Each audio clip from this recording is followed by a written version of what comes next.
तो गाइज आज मुझे दो और भाइयों की कमेंट आई थी जिनका कि आज जन्मदिन है। तो पहले तो मैं उन दोनों भाइयों को जन्मदिन की शुभकामनाएं देना चाहता हूं। और उन्होंने मुझे जो ये वीडियो एक्सप्लेन करने के लिए बोला था, मैं इस वीडियो को एक्सप्लेन करना स्टार्ट करता हूं। तो जैसे कि लास्ट एपिसोड में हमने देखा था, जो ये मुंह होता है वो ऐसे बताता है कि हाँ मेरे पास में ट्विन बैटल बॉडी है, जिसके लिए कि जो चैन डाओ है तुम्हें उसका शुक्रिया अदा करना चाहिए, क्योंकि ये मुझे उसके कारण ही मिल पाई है। और ये मूवी अब इस बात को सुनकर वहाँ पर जितने भी डिसाइबल बैठे हुए होते हैं उन्हें कुछ भी समझ में नहीं आता कि जो ये मुंह है वो क्या कह रहा है। जिसके बाद अब जो ये मुंह होता है वो उन लोगों को बताता है कि उसने अगर उस दिन मुझे वो गंदा खाना नहीं खिलाया होता तो मैं अपनी स्ट्रेंथ को नहीं खोता, और अगर मैं अपनी स्ट्रेंथ को नहीं खोता तो उसके बाद जो एकेडमी का टॉयलेट है मैं उसके अंदर नहीं गिरता, क्योंकि ये जो स्किल थी ये मुझे एकेडमी का जो टॉयलेट है उसके अंदर से ही मिली थी। तो इसीलिए तुम लोग कह सकते हो कि ये मेरा लक था, या फिर जो चैन डाओ है उसका बैड लक की उसकी इस हरकत के कारण मुझे इतनी प्रीशियस स्किल मिल गई।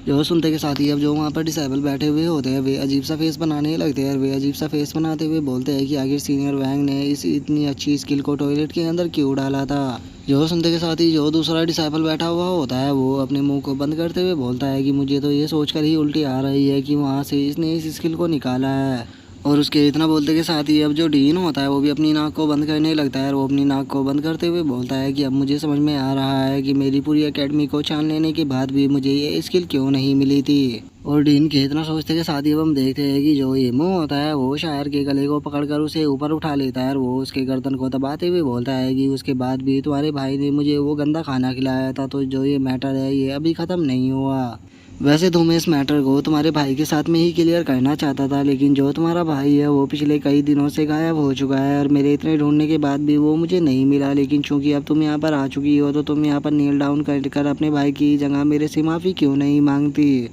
जो सुनकर जो शायर होती है वो उससे बोलती है कि मेरे भाई के कारण तुम्हें ये बैटल बॉडी मिल गई है, लेकिन उसके बाद भी तुम इतने ज़्यादा एरोगेंट बन रहे हो। तुम्हें अपने ऊपर शर्म आनी चाहिए कि तुम मेरे भाई का शुक्रिया अदा करने की बजाय उसके बारे में इस तरह की बातें बोल रहे हो। और शायर के इतना बोलते ही जो ये मुंह होता है वो शायर के मुंह पर एक काफ़ी पावरफुल पंच को लगा देता है, जिसका हम देखते हैं कि शायर के मुंह से भी ब्लड आने लगता है। और जो ये मुंह होता है वो शायर से बोलता है कि तुम्हारी हिम्मत कैसे हुई मेरे सामने इस तरह से बोलने की। क्या तुम्हें अभी भी लगता है कि तुम एकेडमी की सबसे नंबर 1 डिसाइपल हो? अगर तुम्हें ऐसा लगता है तो इस चीज़ को अपने दिमाग से निकाल दो, क्योंकि अब मेरे पास में ट्विन बैटल बॉडी है। तो इसीलिए इस टाइम एकेडमी का सबसे टैलेंटेड डिसाइपल मैं हूँ, और तुम्हारे लिए अब सही यही रहेगा कि चुपचाप मेरे सामने नील डाउन कर कर अपनी जान की भीख मांगो। और वो इतना बोलते के साथ ही अब जो ये मुंह होता है वो शायर को बहुत ही बुरी तरह से मारना शुरू कर देता है। और उसकी ऐसी हरकतों को देखकर वहाँ पर जो डिसाइपल बैठे हुए होते हैं उन्हें भी ये मुँह के ऊपर बहुत ज़्यादा गुस्सा आने लगता है। और वो गुस्से में बोलते हैं कि सच में जो ये मुँह है वो तो बहुत ही बुरा पर्सन है।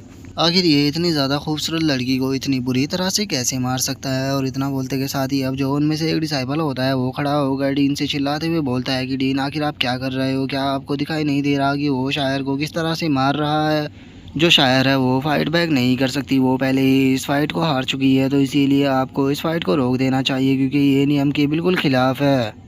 लेकिन हम देखते हैं कि उन डिसाइपलों की बात को सुनकर भी जो डीन होता है वो उन्हें कोई भी जवाब नहीं देता रहा। वो एक ही विल सा फेस बनाकर जो येमू होता है उससे चिल्लाते हुए बोलता है कि येमू अगर तुम यहाँ पर शायर को मारना चाहते हो तो तुम उसे मार सकते हो, क्योंकि चैन फैमिली को मैं संभाल लूँगा। और डीन की अब इस तरह की बात को सुनकर तो जो वहाँ पर डिसाइबल बैठे हुए होते हैं उन्हें डीन के ऊपर बहुत ही ज़्यादा गुस्सा आने लगता है। और वहीं जो डीन होता है वो अपने मन में सोचता है कि जब से जो सीनियर वैंग भाई है वो यहाँ से गए हैं, जब से हमारी एकेडमी की जो पावर है वो पूरी तरह से ख़त्म हो गई है। लेकिन चूंकि अब येमू को जो ट्विन बैटल बॉडी है वो आर्ट मिल चुका है, तो इसीलिए अब ये यहाँ पर शायर से भी अच्छा कैंडिडेट है, क्योंकि इसकी मदद से अब मैं जितना चाहे उतना पैसा यहाँ पर कमा सकता हूँ। अब मेरे फ्यूचर में कोई भी प्रॉब्लम नहीं आने वाली। और डीन के इतना सोचते के साथ ही अब जो येमू होता है वो हंसते हुए शायर से बोलता है कि शायर क्या तुमने सुना डीन ने अभी क्या कहा? डीन ने कहा है कि अगर मैं तुम्हें यहाँ पर मारना चाहता हूँ तो मैं तुम्हें यहाँ पर मार सकता हूँ। तो अब बताओ तुम्हें यहाँ पर कौन बचाने आएगा? क्या तुम अभी भी मेरे सामने नील डाउन नहीं करोगी? जोर उसके अब इतना बोलते के साथ ही वहाँ पर जो डिसाइपल होते हैं वो जोर जोर से चिल्लाने लगते हैं। और वो चिल्लाते हुए बोलते हैं कि जो डीन है वो तो यहाँ पर खुलेआम येमू का साथ दे रहे हैं। आखिर वो ऐसे कैसे कर सकते हैं? चैन फैमिली को वे इस तरह से बुली कैसे कर सकते हैं? क्योंकि जो चैन फैमिली थी वो सिटी की सबसे पावरफुल फैमिली हुआ करती थी।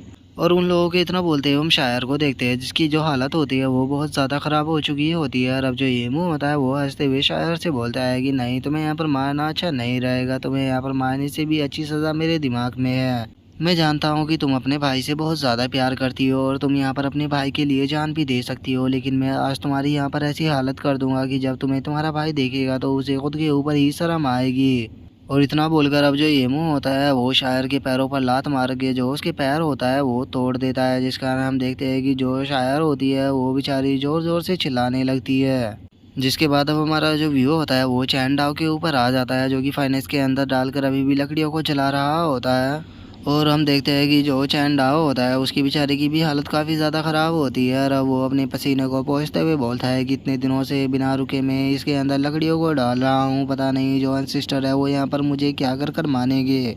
और चैन डाओ के इतना बोलते के साथ ही अब जो उसका लॉकेट होता है वो एकदम से चमकने लगता है और उसके अंदर से किसी की आवाज़ आती है, जो कि चैन डाओ से बोलता है कि पैराट्री जल्दी से सेक्ट के अंदर वापस आइए, क्योंकि जो येमू है उसने शायर को बहुत ही बुरी तरह से मारा है। और अभी के टाइम पर जो शायर है उसकी हालत बहुत ही ज़्यादा ख़राब है, तो इसीलिए जल्द से जल्द सेक्ट के अंदर आ जाइए। जो सुनते के साथ ही अब जो चैन डाओ होता है वो भी बहुत ज़्यादा शौक हो जाता है और वो शौक होते हुए बोलता है कि शायर की जान खतरे में है, मुझे जल्द से जल्द वहाँ पर जाना होगा। और अब इतना बोलकर जो चैन डाओ होता है वो चैन जुआन के पास में आते हुए उससे बोलता है कि एनसिस्टर जो मेरी सिस्टर है उसकी लाइफ इस टाइम पर खतरे में है, तो मुझे जल्द से जल्द वापस लौटना होगा। जो सुनकर चैन जुआन उसे मना करते हुए उससे बोलता है, नहीं, अभी तुम यहाँ से कहीं पर भी नहीं जाने वाले, पहले तुम्हें यहाँ पर जो टास्क दिया गया है तुम्हें उसे कंप्लीट करना होगा। जब तक तुम अपने इस टास्क को कंप्लीट नहीं कर देते तुम यहाँ से कहीं पर भी नहीं जाने वाले, तो जल्दी से उस फाइनेंस के अंदर लकड़ियाँ डालना शुरू करो। जो सुनते के साथ ही अब जो चैन डाओ होता है उसे चैन जुआन के ऊपर बहुत ज़्यादा गुस्सा आ जाता है और वो गुस्से में चिल्लाते हुए बोलता है कि मैंने आपसे कहा कि जो मेरी सिस्टर है उसकी लाइफ खतरे में है, लेकिन आपके ऊपर तो इस बात का कोई भी असर नहीं पड़ रहा। जो सुनते के साथ ही अब जो वैंग भाई होता है वो चैन डाओ से बोलता है कि तुम्हें नहीं भूलना चाहिए कि जो मास्टर है वो पिछले 2 लाख सालों से जिंदा है, इसीलिए उनके लिए लाइफ एंड डेथ मैटर नहीं करती। जो सुनकर लुओ किंग भी हाँ बोल देती है। जो सुनकर अब जो चैन डाओ होता है उसे बहुत ज़्यादा गुस्सा आने लगता है और वो गुस्से में अपने मन में सोचता है कि वहाँ पर जो मेरी सिस्टर है वो मरने वाली है, लेकिन इन लोगों के ऊपर मेरी सिस्टर की लाइफ के बारे में सुनकर भी कोई फ़र्क नहीं पड़ रहा। अब तो मुझे यकीन हो गया है कि बस ये यहाँ पर मुझे मारना ही चाहता है। और अब इतना सोचकर जो चैन डाओ होता है वो गुस्से में चिल्लाते हुए चैन जुआन से बोलता है कि बास्टर चैन जुआन, अगर तुम मुझे मारना ही चाहते हो तो तुम मुझे डायरेक्टली ही क्यों नहीं मार देते, तुम मुझे इस तरह से यहाँ पर टॉर्चर क्यों कर रहे हो। मैं जानता हूँ कि हाँ मैं पूरी तरह से यूजलेस हूँ और मैं वहाँ पर जाने के बाद भी अपनी फैमिली की कोई भी मदद नहीं कर सकता, लेकिन मैं यहाँ पर इस तरह से बैठा भी नहीं रह सकता, क्योंकि मेरी सिस्टर की जो लाइफ है वो खतरे में है और अपनी सिस्टर की लाइफ को बचाने के लिए अगर मुझे अपनी लाइफ भी देनी पड़ी तो मैं वो भी दे दूँगा। और अब इतना बोलकर जो चैन डाओ होता है वो चैन जुआन को गाली देते हुए उसे बोलता है कि तुम्हें अपने ऊपर शर्म आनी चाहिए कि तुम हमारे एंसेस्टर होने के बाद भी यहाँ पर इस तरह से मज़े में ज़िंदगी बिता रहे हो। हमारी फैमिली के ऊपर इतने ज़्यादा खतरे आए और इतने ज़्यादा लोग भी मारे गए,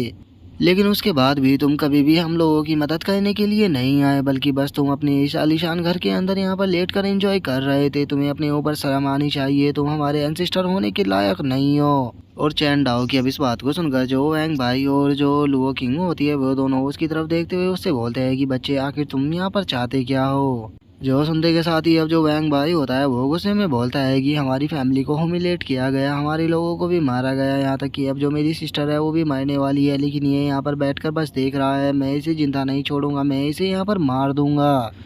और इतना बोलते के साथ ही हम देखते हैं कि जो चैन डाओ होता है वो चैन जुआन के ऊपर अटैक करने के लिए आने लगता है और वो अटैक करते हुए बोलता है कि अगर मैं यहाँ पर इसके हाथों से मारा भी गया तो मैं यहाँ पर एक मैन की मौत मारूंगा। और उसके इतना बोलते ही हम देखते हैं कि उसके शरीर से जो लाइट होती है वो एकदम से निकलने लगती है। और जैसे ही ये चीज़ चैन डाओ को महसूस होती है, जो चैन डाओ होता है वो भी एकदम से बहुत ही ज़्यादा शौक हो जाता है और वो अब खुद की बॉडी को देखते हुए बोलता है कि मेरी बॉडी के अंदर से ये एकदम से लाइट निकलना कैसे स्टार्ट हो गई। क्या जो मेरी लाइटिंग बैटल बॉडी थी वो दोबारा से एक्टिवेट हो चुकी है, लेकिन ऐसा कैसे हो सकता है क्योंकि मेरे तो मेरिडियन पूरी तरह से ब्लॉक हो गए थे। और उसके इतना बोलते के साथ ही अब जो लुओ किंग होती है वो भी उसकी तरफ आने लगती है और वो उसकी तरफ आते हुए उसे बोलती है कि चैन डाओ, क्या तुम्हें अभी भी लगता है कि जो एंसिस्टर थे वो तुम्हें यहाँ पर चोट पहुँचाना चाहते थे? अगर तुम्हें ऐसा लगता है तो तुम एक बार अपनी बॉडी के अंदर आए हुए चेंज को क्यों नहीं देखते। जो सुनते के साथ ही अब जो चैन डाओ होता है वो आंखें बंद कर कर अपनी बॉडी को चेक करने लगता है और वो जैसे ही अपनी बॉडी को चेक करता है वो काफ़ी शौक हो जाता है और वो शौक होते हुए अपने मन में सोचता है कि मेरे जो मेरिडियन ब्लॉक थे वे पूरी तरह से अनब्लॉक हो चुके हैं और उसी के साथ में जो मेरे स्पिरिचुअल वेन थे वे भी पूरी तरह से रिकवर हो चुके हैं। और ये केवल इतना ही नहीं, जो मेरा कल्टीवेशन था वो भी काफ़ी ज़्यादा इम्प्रूव हो चुका है और अब मैं ट्रांसफॉर्मेशन रियलम पर आ चुका हूँ। लेकिन आखिर ये सब हुआ कैसे, क्योंकि जब मैं ट्रांसफॉर्मेशन रियलम पर पहुंचा तो मुझे तो इस चीज़ के बारे में पता ही नहीं लगा। जबकि अगर हम ट्रांसफॉर्मेशन रियलम पर ब्रेक थ्रू करते हैं तो हमारी बॉडी के अंदर बहुत ज़्यादा चेंज आते हैं, लेकिन मुझे इस चीज़ का पता कैसे नहीं चला। और उसके इतना सोचते के साथ ही अब जो वैंग भाई होता है वो भी उसके सामने आ जाता है, और वो उसके सामने आते हुए उससे बोलता है कि जो एंसिस्टर थे वो यहाँ पर तुम्हारी मदद करना चाहते थे, लेकिन तुम्हें देखो तुम यहाँ पर एंसिस्टर के बारे में कितनी गंदी गंदी बातें बोल रहे हो। और वैंग भाई के इतना बोलते के साथ ही जो लुओ किंग होती है वो भी चैन डाओ से बोलते हैं कि क्या तुम्हें लगता है कि जो एंसिस्टर थे वो तुम्हें यहाँ पर इतने दिनों से मारना चाहते थे? अगर एंसिस्टर तुम्हें मारना चाहते तो वे तुम्हें कब का मार चुके होते। जो सुनते के साथ ही अब जो वैंग भाई होता है वो चैन डाओ को बताता है कि तुम्हें लगता होगा कि जब तुम यहाँ पर आए थे तो एंसिस्टर ने तुम्हारे ऊपर जानबूझकर अटैक किया था। नहीं, उन्होंने ऐसा नहीं किया था, बल्कि उन्होंने जो तुम्हारी बैटल बॉडी थी उसे सील कर दिया था। और उन्होंने यह इसीलिए किया था क्योंकि जो तुम्हारा कल्टीवेशन था वो इतना ज़्यादा अच्छा नहीं था। और वहीं अगर तुम्हारी बैटल बॉडी की बात की जाए तो वो तुम्हारे कल्टीवेशन के मुकाबले ज़्यादा पावरफुल थी, तो इसीलिए उन्होंने तुम्हारी बैटल बॉडी को सील कर दिया ताकि वे तुम्हारे कल्टीवेशन को इम्प्रूव करा सके। इसीलिए उन्होंने यहाँ पर तुम्हारे ऊपर इतना ज़्यादा प्रेशर डाला और उन्होंने तुम्हारे से इतना ज़्यादा काम कराया क्योंकि वे तुम्हारी स्ट्रेंथ को भी इम्प्रूव कराना चाहते थे। और उन्होंने ये सब कुछ इसीलिए किया क्योंकि वे तुम्हें यहाँ पर न्यू बैटल बॉडी देना चाहते थे, क्योंकि जो तुम्हारी बैटल बॉडी है वो वैसे तो पावरफुल है लेकिन वो ज़्यादा पावरफुल नहीं है। इसीलिए एंसेस्टर चाहते थे कि वो तुम्हें एक सबसे पावरफुल बैटल बॉडी दे। और वैंग भाई के इतना बोलते के साथ ही हम देखते हैं कि वो जो फाइनेंस का ढक्कन होता है वो भी खुल जाता है, और उसके अंदर से अब जो एनर्जी होती है वो निकल कर बाहर आने लगती है, जो कि सीधे चैन डाओ की बॉडी के अंदर जाने लगती है। जो देखकर चैन डाओ भी बहुत ज़्यादा शौक हो जाता है, और वो शौक होते हुए बोलता है कि आखिर ये क्या है। और इतना बोलते के साथ ही जो चैन डाओ होता है वो जैसे ही अपनी बॉडी को देखता है वो बहुत ज़्यादा शौक हो जाता है, और वो खुश होते हुए बोलता है कि ये तो एंशिएंट बैटल बॉडी है जिसे कि फोर सील बैटल बॉडी भी कहा जाता है। मुझे यकीन नहीं होता कि जो एंसेस्टर है वो मुझे इस तरह की एंशिएंट बैटल बॉडी देने वाले थे। और अब इस बैटल बॉडी की मदद से जो मेरी पावर है वो कई गुना ज़्यादा बढ़ जाएगी, और मैं बहुत ही आसानी से अपने दुश्मनों को भी हरा पाऊंगा। और इतना बोल सोचकर जो चैन डाओ होता है वो वैंग भाई से बोलता है कि अगर यहाँ पर एंसिस्टर मेरी मदद ही करना चाहते थे तो वे मुझे इस बारे में शुरू में ही बता सकते थे। आखिर उन्हें मुझे इतना ज़्यादा यहाँ पर तंग करने की क्या ज़रूरत थी। जो सुनकर जो चैन डाओ होते हैं वो उसे बोलते हैं कि लगता है कि तुम अभी भी जो फोर सील बैटल बॉडी है इसके बारे में अच्छे से नहीं जानते। जो ये फोर सील बैटल बॉडी है ये एक एंशिएंट बैटल बॉडी है जिसे कि रिफाइन करने की एक स्पेशल कंडीशन होती है। कोई भी कल्टीवेटर इसे केवल तभी रिफाइन कर सकता है जबकि वो पूरे गुस्से में हो, और आदमी जितना ज़्यादा गुस्से में होगा ये बैटल बॉडी उतनी अच्छे से ही रिफाइन होगी। तो इसीलिए जो एंसिस्टर थे वो यहाँ पर तुम्हें जानबूझकर गुस्सा दिला रहे थे ताकि तुम ज़्यादा से ज़्यादा गुस्सा करो और जो ये बैटल बॉडी है ये जल्द से जल्द रिफाइन हो जाए।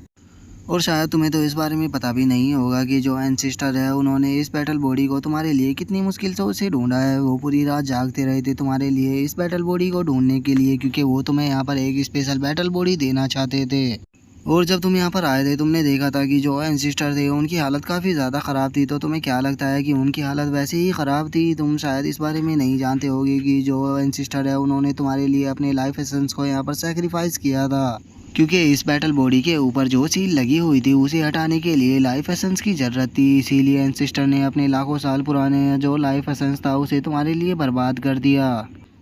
और वैंग भाई के इतना बोलते के साथ ही अब जो लुओ किंग होती है वो चैन डाओ से बोलती है कि मैं तुम्हारे से यहाँ पर थोड़ा जलस फील कर रही हूँ, क्योंकि एंसिस्टर ने इतना तो मेरे लिए भी नहीं किया। लेकिन मैं अब तुमसे पूछना चाहती हूँ कि क्या तुम्हें अभी भी लगता है कि जो एंसिस्टर है उन्होंने तुम्हारे साथ में यहाँ पर गलत किया है? और उन लोगों को इस तरह से बातें करता हुआ देखकर जो चैन जुआन होता है वो अपने मन में सोचता है कि आखिर ये लोग इतनी देर से वहाँ पर क्या बातें कर रहे हैं। इनको लगता है कि मैंने जानबूझकर डायरेक्टली उसको ये बैटल बॉडी नहीं दी। नहीं, ऐसा कुछ भी नहीं है। ये सब कुछ इस सिस्टम के कारण हुआ है, क्योंकि जो सिस्टम है वो मुझे डायरेक्टली कोई भी सामान को मेरे डिसेंडेंट को देने नहीं देता। इसीलिए मैंने यहाँ पर अलग अलग तरीके के बहाने बनाए ताकि मैं उसे ये बैटल बॉडी दे सकूँ। और चैन जुआन के इतना बोलते के साथ ही अब जो सिस्टम होता है वो उसके ऊपर चिल्लाना शुरू कर देता है, और वो उसके ऊपर चिल्लाते हुए उससे बोलता है कि तुम इतने दिनों से मुझसे झूठ बोल रहे थे। तुमने मुझसे कहा था कि तुम उसे पनिश कर रहे हो, लेकिन तुम तो उसे गिफ्ट देने पर लगे हुए थे। जो सुनकर जो चैन जुआन होता है वो सिस्टम को चिढ़ाते हुए उसे बोलता है कि लेकिन तुम यहाँ पर मुझे कुछ भी नहीं कह सकते क्योंकि मैंने उसको डायरेक्टली ये चीज़ नहीं दी। जो सुनकर सिस्टम को गुस्सा तो बहुत आता है लेकिन वो कुछ भी नहीं बोल पाता। जिसके बाद अब जो चैन डाओ होता है वो चैन जुआन के पास में आ जाता है और वो चैन जुआन के पास में आने के बाद उससे माफ़ी मांगते हुए उससे बोलता है कि सिस्टर प्लीज़ मुझे माफ़ कर देना, क्योंकि मैं आपकी यहाँ पर काइंडनेस को नहीं पहचान पाया। आप यहाँ पर मेरी मदद करना चाहते थे, लेकिन मैंने यहाँ पर आपके लिए इतना बुरा भला बोला, तो इसीलिए प्लीज़ मुझे पनिश करो।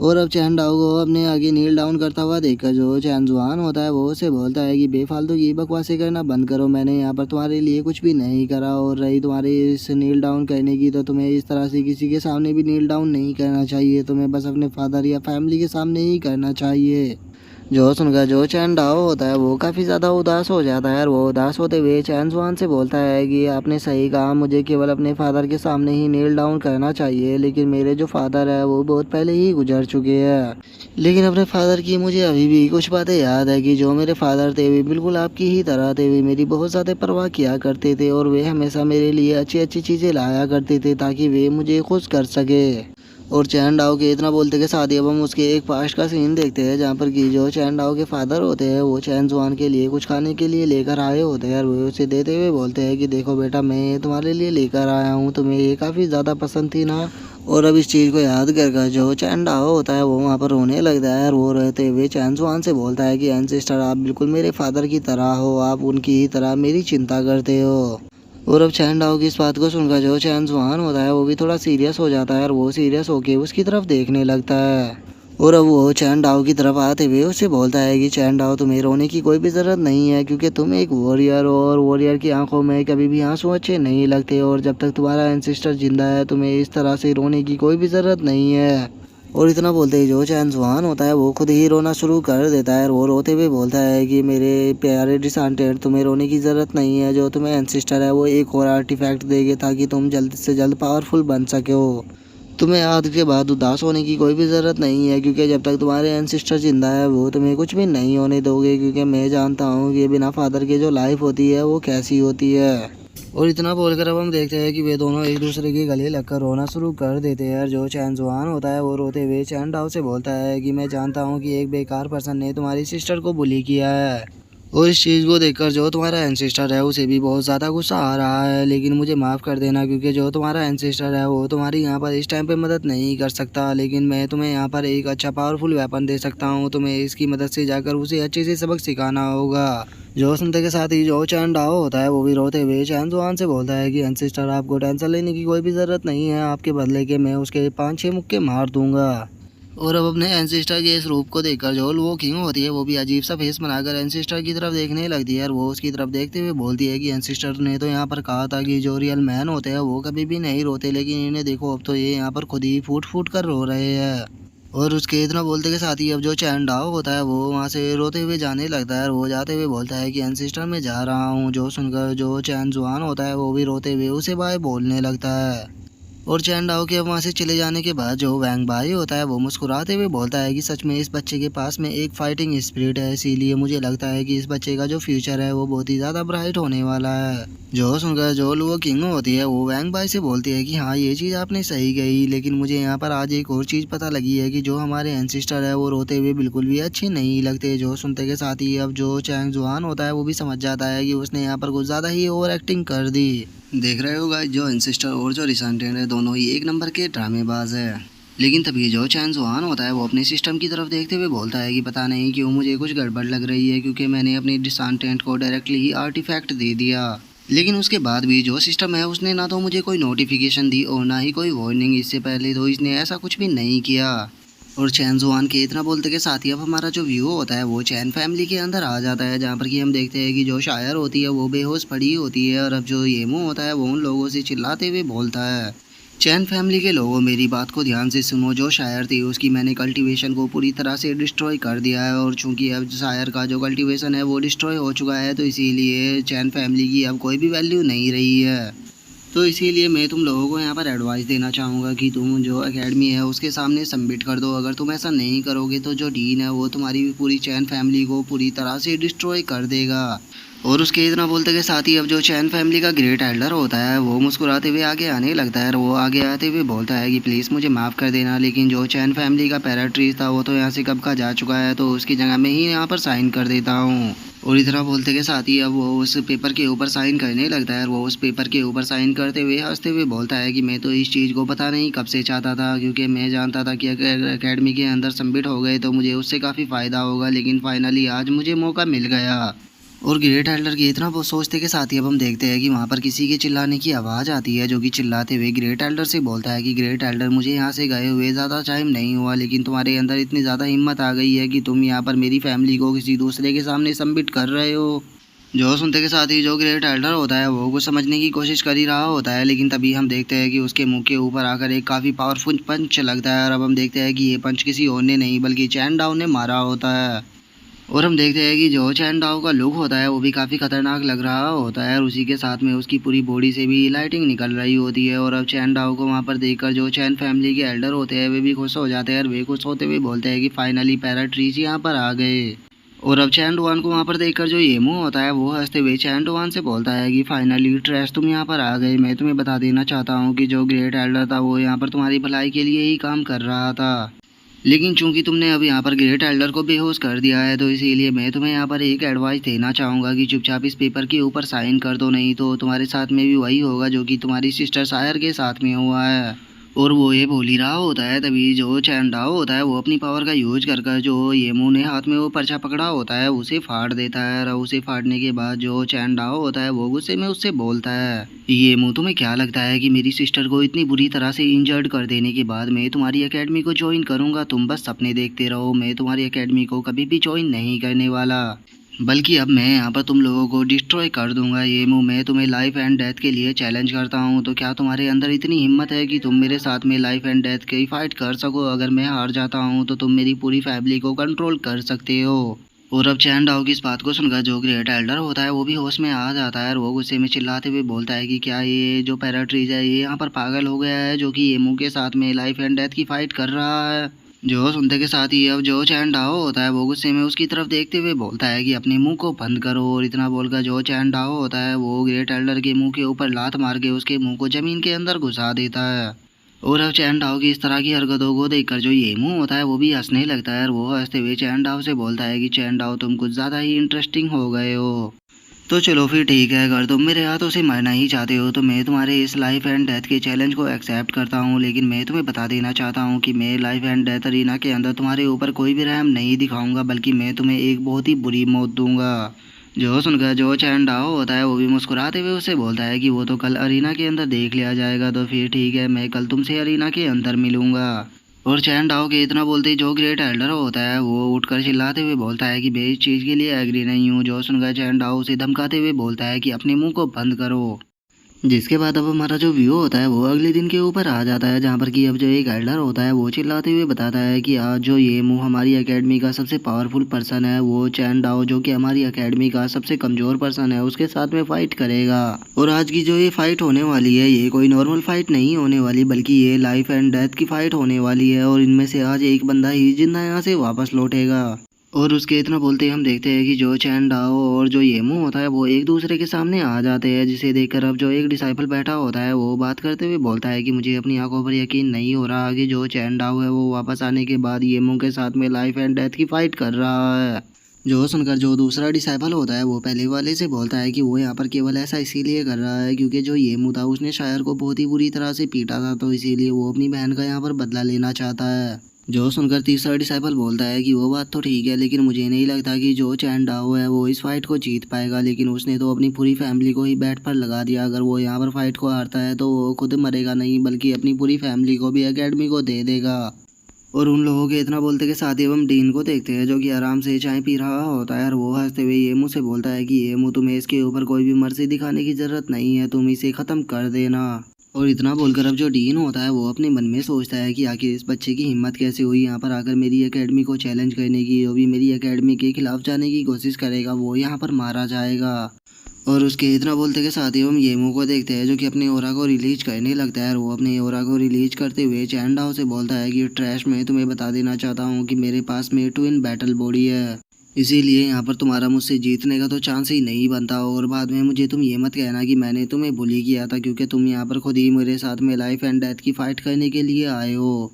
जो सुनते के साथ ही जो चैन डाओ होता है वो मुस्कुराते हुए ये मुझसे बोलता है कि ये मुँह तुम्हें इस चीज़ के लिए तो मेरा शुक्रिया अदा करना चाहिए, क्योंकि तुम्हें सीनियर वैंग भाई की इनहेरिटेंस इसीलिए मिल पाई है क्योंकि तुम टॉयलेट में गिर गए थे, तो इसीलिए तुम्हें यहाँ पर मेरा शुक्रिया अदा करना चाहिए। लेकिन मैं तुम्हें यहाँ पर एक चीज़ क्लियर कर देना चाहता हूँ कि अगर तुम्हें ऐसा लगता है कि केवल तुमने ही इनहेरिटेंस को पाया है तो तुम गलत हो। तुम्हें क्या लगता है कि मैं इतने टाइम से अपने घर से दूर था, तो मैंने इस बीच में क्या किया है? मैं तुम्हें यहाँ पर बता देना चाहता हूँ कि मैंने भी यहाँ पर इनहेरिटेंस को पा लिया है। और इतना बोलते के साथ ही हम देखते हैं कि चैन डाओ के पीछे एक बहुत ही पावरफुल शैडो आ जाती है।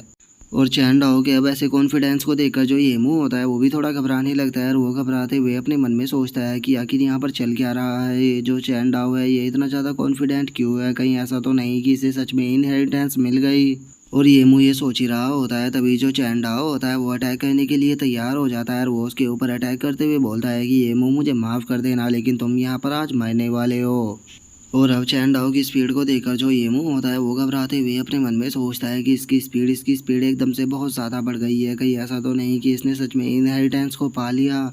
और ये मुँह ये सोच ही रहा होता है, लेकिन तभी चैन डाओ के साथ में वहाँ पर कुछ अजीब सा होता है, और जो चैन डाओ होता है वो अपना भी पीछे हटकर सीधे जाकर ज़मीन से टकराता है। जो देखकर तो जो ये मुँह होता है उसे भी कुछ भी समझ में नहीं आता, और वो अपने मन में सोचता है कि आखिर यहाँ पर चल क्या रहा है। लेकिन वहीं जो दूसरी तरफ डीन होता है वो ज़ोर ज़ोर से हंसने लगता है, और वो हंसते हुए बोलता है कि इसके कॉन्फिडेंस को देखकर मुझे लगा था कि सच में इसके पास में पक्का इनहेरिटेंस आ गई होगी, लेकिन जरा इसे देखो तो ये तो यहाँ पर ये मुँह के केवल ओरा से ही इतनी दूर जाकर गिरा है। लगता है कि ये सिस्टर और ब्रदर दोनों बिल्कुल एक जैसे ही है, किसी काम के नहीं।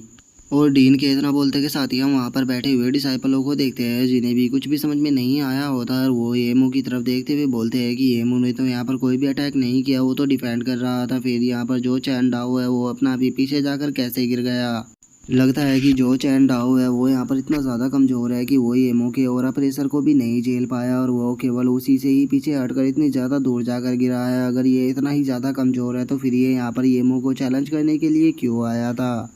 और उन लोगों के इतना बोलते के साथ ही अब जो येमू होता है वो भी चैन डाओ की तरफ बढ़ने लगता है, और वो चैन डाओ की तरफ बढ़ते हुए उसे बोलता है कि चैन डाओ, तुम्हारे कॉन्फिडेंस को देखकर मुझे ऐसा लगा था कि सच में तुम्हारे पास में स्किल होगी, लेकिन अब तुम्हारी हालत को देखकर मैं समझ चुका हूँ कि तुम्हारे पास में कोई भी स्किल नहीं है। इस बीच में बस केवल तुमने अपनी जुबान को ही बढ़ाया है, उसके सिवा और किसी चीज़ को नहीं। लेकिन तुम्हें टेंशन लेने की ज़रूरत नहीं है, तुम्हारे साथ में मैं तुम्हारी जुबान को भी आज ख़त्म कर दूँगा। जो सुनकर जो ये चैन डाओ होता है वो हंसते हुए ये मुझसे बोलता है कि प्लीज़ मुझे माफ़ कर देना, ये मेरी न्यू कॉम्बैट बॉडी है जिसे कि मैं अनसील करना ही भूल गया था, इसीलिए यहाँ पर मेरे साथ में ऐसा हुआ। क्योंकि जो मेरी बैटल बॉडी थी उसे मेरे मास्टर के द्वारा सील कर दिया गया था ताकि मैं जल्द से जल्द पावरफुल बन सकूँ, लेकिन चूंकि मैंने इसे यहाँ पर अनसील नहीं किया तो इसीलिए मुझे यहाँ पर ब्लैक लैश पड़ गया।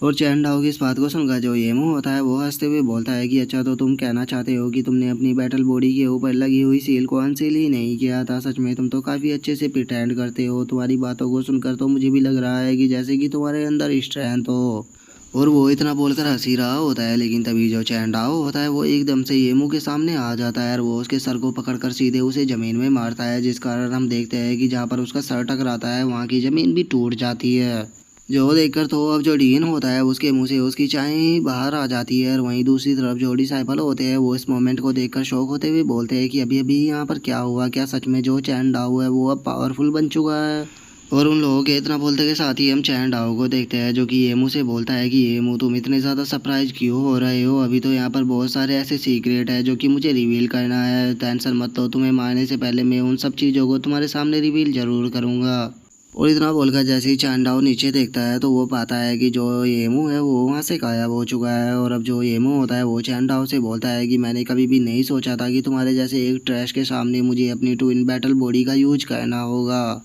सच में तुम्हारे जैसे एक ट्रैश के सामने मुझे अपनी ट्विन बैटल बॉडी को यूज करते हुए भी शर्म आ रही है, लेकिन मैं चूंकि तुम्हें यहाँ पर अब अच्छे से सबक सिखाना चाहता हूँ क्योंकि तुमने यहाँ पर मुझे बहुत गुस्सा दिला दिया है, तो मैं अब तुम्हें इतनी बुरी मौत दूंगा जैसा कि तुमने आज तक सपने में भी नहीं सोचा होगा। और इतना बोलकर जो येमू होता है वो अपनी किसी फॉरबिडन टेक्निक को एक्टिवेट करने लगता है, और वो अपनी फॉरबिडन टेक्निक को एक्टिवेट करते हुए चैन डाओ से बोलता है कि चैन डाओ, ये मेरी फॉरबिडन टेक्निक है, अब तुम जिंदा नहीं बचोगे। और येमू के इतना बोलते के साथ ही अब हम देखते हैं कि वहाँ पर चार काफ़ी पावरफुल बीस्ट होगी जो सोल होती है वो वहाँ पर आ जाती है। और इसके इतना बोलते हैं अब जो वहाँ पर डिसाइबल बैठे हुए होते हैं वे सभी बहुत ज़्यादा शौक हो जाते हैं और वे शौक होकर चिल्लाते हुए बोलते हैं कि ये तो स्पिरिट इमेज फॉरबिडन टेक्निक है जो कि सीनियर वैंग बाई की थी, लेकिन मैंने कभी भी नहीं सोचा था कि इसने इस टेक्निक को सीखा होगा, क्योंकि इस टेक्निक के बारे में जो शायर है बस वही थोड़ा बहुत कुछ जानती थी। लेकिन आखिर कैसे येमू ने इस टेक्निक के बारे में पता लगा लिया, और इसे देखकर तो ऐसा लग रहा है कि जैसे कि इसने इसे मास्टर भी कर लिया है। और उन लोगों के इतना बोलते के साथ ही हम डीन को देखते हैं जो कि बहुत ज़्यादा खुश हो रहा होता है और वो खुश होते हुए बोलता है कि बहुत बढ़िया, सच में येमू के टैलेंट को देखकर अब मुझे ऐसा लगता है कि मुझे फ्यूचर की बिल्कुल भी टेंशन लेने की ज़रूरत नहीं है। और डीन के इतना सोचते के साथ ही अब हम येमू को देखते हैं जो कि चैन डाओ के ऊपर अटैक करने के लिए जाने लगता है और वो चैन डाओ के ऊपर अटैक करते हुए बोलता है कि मैं नहीं जानता कि तुम्हारे अंदर ये पावर कहाँ से आई है, लेकिन मैं अब तुम्हें हल्के में नहीं लूँगा। मैं अब तुम्हारे ख़त्म करने के लिए अपनी सबसे पावरफुल टेक्निक का यूज करूँगा। लेकिन हम देखते हैं कि जो चैन डाओ होता है उसे येमू की स्किल को देखकर कोई भी फर्क नहीं पड़ता और वो उससे बोलता है कि अच्छा तुम मुझे ख़त्म करना चाहते हो, लेकिन मुझे डर है कि तुम मुझे ऐसे यहाँ पर ख़त्म नहीं कर पाओगे क्योंकि तुम्हारे पास भी मुझे ख़त्म करने की स्किल नहीं है। और इतना बोलते के साथ ही अब जो चैन डाओ होता है वो येमू की ट्विन बॉडी और जो उसके वहाँ पर स्पिरिचुअल बीस्ट होते हैं उन सभी को बहुत ही बुरी तरह से पीटना शुरू कर देता है, जिसके बाद अब हम देखते हैं कि वहाँ पर उसके जितने भी बीस्ट थे वे सभी ख़त्म हो जाते हैं। जो देखते के साथ ही अब जो डीन होता है उसने अभी तक जितनी भी चाय पी होती है वो सारी की सारी बाहर आ जाती है और वहीं जो डिसाइबल बैठे हुए होते हैं उन सभी की भी आंखें बाहर निकल जाती है और वे शो होकर चिल्लाते हुए बोलते हैं आखिर जो ये चैन डाओ है इसके हाथ में कौन सी पावर लग गई है जो कि ये इतना पावरफुल बन चुका है, क्योंकि इसने यहाँ पर जो येमू के स्पिरिचुअल बीस्ट इमेज थी उन्हें ही ख़त्म नहीं किया बल्कि उसकी जो ट्विन बॉडी है उन्हें भी इंजर्ड कर दिया है। और उन लोगों की इस तरह की बातों को सुनकर हम देखते हैं कि जो चैन डाओ होता है उसकी नाक भी काफ़ी बड़ी हो जाती है और वो अब येमू से बोलता है कि तुम्हें क्या लगता है कि जो तुम्हारी ट्विन बैटल बॉडी है वो क्या इतनी खास है। मैं तुम्हें बताना चाहता हूँ कि जो ये ट्विन बैटल बॉडी टेक्निक है ये सीनियर वैंग बाई की टेक्निक है और तुम मेरी बात के ऊपर यकीन नहीं करोगे, लेकिन जो सीनियर वैंग बाई है वो मेरे एंसिस्टर के सबऑर्डिनेट है और मेरी जो ये पावर है ये मेरे एंसेस्टर के द्वारा ही मुझे दी गई है। तो क्या तुम्हें सच में लगता है कि तुम्हारी जो ये मामूली सी टेक्निक है ये यहाँ पर मेरा कुछ बिगाड़ पाएगी। जो सुनते के साथ ही अब जो येमू होता है वो गुस्से में चिल्लाते हुए चैन डाओ से बोलता है कि तुम्हारी हिम्मत कैसे हुई यहाँ पर सीनियर वैंग बाई की इस तरह से इंसल्ट करने की। पक्का तुम यहाँ पर किसी डीमन टेक्निक का यूज कर रहे हो, नहीं तो ऐसा हो ही नहीं सकता कि तुम सीनियर वैंग बाई की टेक्निक के साथ में कंप्लीट कर पाओ। जो सुनते के साथ ही जो चैन डाओ होता है वो गुस्से में येमू से बोलता है कि मैं यहाँ पर तुम्हें कोई भी यकीन दिलाने के लिए नहीं आया बल्कि मैं तुम्हें यहाँ पर ख़त्म करने के लिए आया हूँ, और वैसे भी आज तुम मेरे हाथों से यहाँ पर जिंदा बचकर तो हो जाने वाले नहीं हो। और इतना बोलकर अब जो चैन डाओ होता है वो उसके पेट में एक काफ़ी पावरफुल लात को मार देता है और वो उसे लात मारते हुए उसे बोलता है कि क्या तुम्हें लगता है कि तुम इस वर्ल्ड के अंदर सबसे पावरफुल हो? अगर ऐसा है तो फिर मुझे बताओ कि आखिर तुम्हारी कल्टीवेशन कहाँ गई, तुम्हारी बैटल बॉडी कहाँ गई। और इतना बोलकर हम देखते हैं कि जो चैन डाओ होता है वो वहाँ पर अपनी जो लाइटिंग बैटल बॉडी होती है उसे एक्टिवेट कर देता है और उसे एक्टिवेट कर देने के बाद जो चैन डाओ होता है वो थंडर बोल्ट पंच का अटैक कर जो येमू होता है उसे ज़मीन के अंदर गाड़ देता है, जिसका हम देखते हैं कि वहाँ पर एक काफ़ी बड़ा धमाका भी होता है। जो चैन डाओ होता है वो येमू से बोलता है कि अब तुम्हारा एरोगेंस कहाँ गया। और चैन डाओ के इतना बोलते ही हम देखते हैं कि जहाँ पर चैन डाओ ने येमू का पंच मारा होता है उस जगह से जो येमू का शरीर होता है वो भी अंदर धंस जाता है। और जो चैन डाओ होता है वो येमू से बोलता है कि क्या तुम्हें लगता है कि अगर तुम्हारे पास में ट्विन बैटल बॉडी है तो तुम इस वर्ल्ड के सबसे पावरफुल पर्सन बन जाते हो? मैं तुम्हें बता देना चाहता हूँ कि जो तुम्हारी ट्विन बैटल बॉडी है वो मेरे लिए कुछ भी नहीं है, क्योंकि मेरे पास में फोर शील्ड बैटल बॉडी है। जो सुनते के साथ ही तो अब जो डीन होता है उसके पता नहीं मुंह से क्या बाहर आने लगता है और वहीं दूसरी तरफ जो डिसाइबल होते हैं वे शौक होते हुए बोलते हैं कि आखिर जो चैन डाओ है वो डिवाइन ट्रांसफॉर्मेशन रियलम पर कब पहुंच गया। जो सुनते के साथ ही अब जो एक और डिसाइबल होता है वो शौक होते हुए बोलता है कि आखिर यहाँ पर चल क्या रहा है, क्योंकि चैन डाओ के पास में अब लाइटिंग बॉडी और उसी के साथ में फोर सील बैटल बॉडी भी है। और अगर इस फोर सील बैटल बॉडी की बात की जाए तो ये एंशिएंट बैटल बॉडी की टॉप 10 में आती है। तो फिर इतनी पावरफुल बैटल बॉडी इस चैन डाओ को कहाँ से मिल गई। और उन लोगों के इतना बोलते हैं हम डीन को देखते हैं जिसे कि बहुत ज़्यादा गुस्सा आ रहा होता है और वो गुस्से में अपने मन में सोचता है कि आखिर इस चैन डाओ के साथ में हुआ क्या है, क्योंकि इसके पास में जो अब एंशिएंट बॉडी है वो आ गई है। यहाँ पर जो येमू था उसके पास में ट्विन बैटल बॉडी थी और ट्विन बैटल बॉडी होने के कारण ही वो यहाँ पर एक जीनियस था, लेकिन इसके पास में तो फोर सेल बैटल बॉडी है तो ये तो एक पेयरलेस जीनियस हो गया।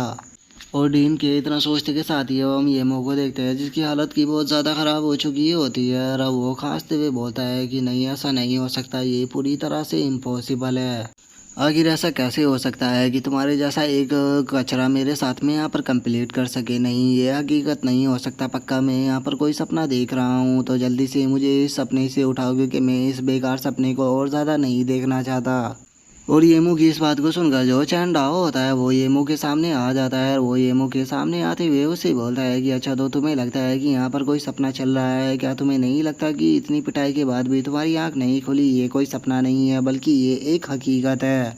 और अब मैं यहाँ पर उस चीज़ का बदला लूँगा जो कि तुमने मेरी सिस्टर के साथ में किया था। अब तुम मेरी हाथों से ज़िंदा नहीं बचोगे, मैं यहाँ पर तुम्हें मार दूँगा। और इतना बोलते के साथ ही अब जो चैन डाओ होता है वो सीधे येमो के ऊपर अटैक कर देता है, जिसका हम देखते हैं कि येमो की जो हालत होती है वो बहुत ज़्यादा ख़राब हो जाती है और वो वहीं ज़मीन पर गिरकर मर जाता है। जो देखते के साथ ही तो वहाँ पर जितने डिसेबल बैठे हुए होते हैं उन सभी के बीच में एक पल के लिए सन्नाटा छा जाता है और अगले ही पल वे शो होकर चिल्लाते हुए बोलते हैं कि नहीं नहीं नहीं नहीं, ऐसा नहीं हो सकता, हम पक्का सपना देख रहे हैं। आखिर जो चैन डाओ है वो यहाँ पर येमू को कैसे मार सकता है?